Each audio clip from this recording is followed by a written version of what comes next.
है ना, कोविड में देखने को मिला। कोविड में कैसे, जब कोई भी व्यक्ति विशेष घर से जाता है ऑफिस के लिए सुबह निकलता है और शाम को वापस आता है।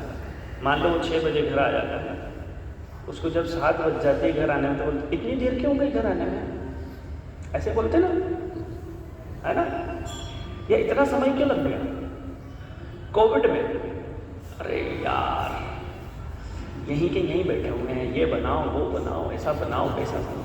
तो जब कोविड में हम घर में बैठे हुए थे, ठीक है, तो हमारे देश में तो थोड़ा कम देखने को मिला, विदेशों में ये बहुत देखने को मिला। स्ट्रेस और डिप्रेशन उन लोगों का कई हद तक बढ़ गया। क्यों?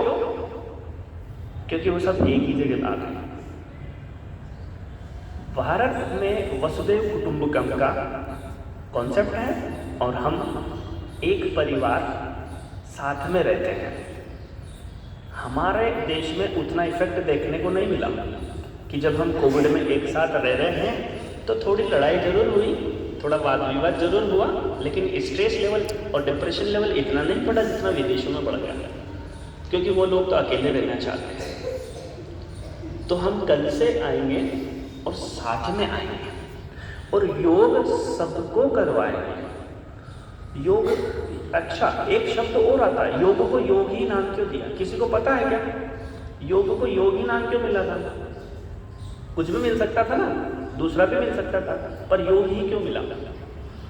जब आप इसको तोड़ देते हैं, शब्द को ही तोड़ दो, तो जब आप इसका विच्छेद करते हैं तो आपको 3 शब्द मिलते हैं।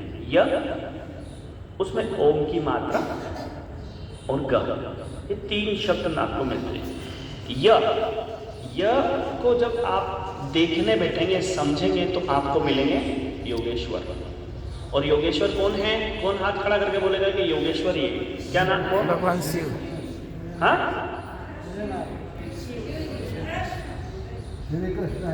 श्री कृष्ण। योगेश्वर होते हैं श्री कृष्ण और योगीश्वर होते हैं शिव। जिसने योग दिया वो शिव, और जिसने सर्वप्रथम योग समझाया और सिखाया वो कृष्ण। तो योगेश्वर मिलता है। दूसरे नंबर पर आते हैं ओमकार, जिनको हम सदाशिव कहते हैं, जिनको हम शिव कहते हैं। और तीसरा आता है ग। आई थिंक ग से आप समझ गए होंगे। ग का अर्थ होता है गहन समझता। गहन समझता। जब आप योगेश्वर और शिव को समझ गए, आप योग समझ गए। नहीं तो करते रहिए हाथ पैर ऊपर नीचे आगे पीछे, श्वासों को अंदर बाहर बंद लगाते रहिए, ऊपर नीचे होते रहिए, कुछ नहीं होना जब तक ये 2 समझ में नहीं आते। और यहां बात भी आती है कि योगेश्वर पहले क्यों? जैसे मैं समझाने आया तो मैं बोलूंगा ना, मैं लोकेश और मैं ये बताने आया, तो कृष्ण भी कहते हैं मैं उस शिव को समझाने आया हूं, मैं कृष्ण और मैं उस शिव को समझाना आया हूं जो अनंत है, जो आदि है, जिसका ना अंत ना कुछ नहीं। तो शिव एक ऐसा व्यक्तित्व है उनका कि जब आप उनको समझने बैठते हैं, जब आप उनको जानने बैठते हैं, तो जैसा आप उनको समझेंगे ना वैसे ही मिलेंगे वो। आपने भोले समझा, आपने भोलेनाथ बोल दिया। आपने देवों में सबसे बड़ा समझा, आपने महादेव बोल दिया। आपने समय से भी परे समझा, आपने महाकाल बोल दिया। जो आपको जैसा लगे वैसा कहीं भी, क्योंकि भगवान कृष्ण स्मार्ट है, वो पूरा नहीं देते, वो थोड़ा ही देते, अच्छा देते हैं।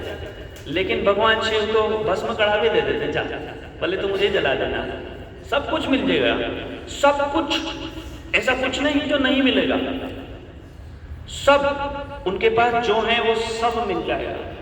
वो है शिव और वो है अनंत, जिसने आप जैसा समझो, अगर वो गहरा समझोगे तो बहुत गहरे, अंत ही नहीं है।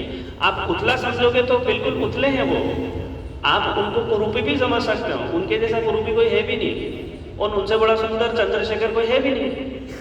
फिर मतलब सब कुछ शिव ही है ना? अंत भी वही है, आदि भी वही है, सब कुछ वही है। और जैसे मैम ने बोला ना उनका परिवार, तो कल से हम हमारे परिवार के साथ ही आएंगे। हमारा संकल्प है, हमारा परिवार, हमें ये जानना है, हमें ये समझना है कि हम हमारे परिवार को साथ में कैसे लेकर चलें। वाद विवाद नहीं, प्रेम के साथ। क्योंकि हमें नहीं पता, अभी मैं कहूँ कि हमें बैठना है, हमें नहीं पता हम कैसे बैठेंगे, है ना? 30 सेकंड बैठेंगे, फिर 30 सेकंड बैठेंगे, फिर थोड़ा बदलेंगे, पता ही नहीं हमको कैसे बैठना है। जिस दिन बैठ गए, आपके परिवार वालों के साथ में 5 मिनट बैठ गए, ठीक, उस दिन जीवन ही योगमय हो जाना है ना? चलो इतना ही मैं कहना चाहूँगा और विराम दूंगा। और मैं आदरणीय जैन सर का बहुत आभार व्यक्त करता हूँ कि उन्होंने मुझे बुलाया, लोगों को बुलाया यहाँ पर कुछ शब्द कहने के लिए परिवार और योग के ऊपर। सभी का बहुत बहुत धन्यवाद और जैन सर का तो बहुत बहुत सारा धन्यवाद।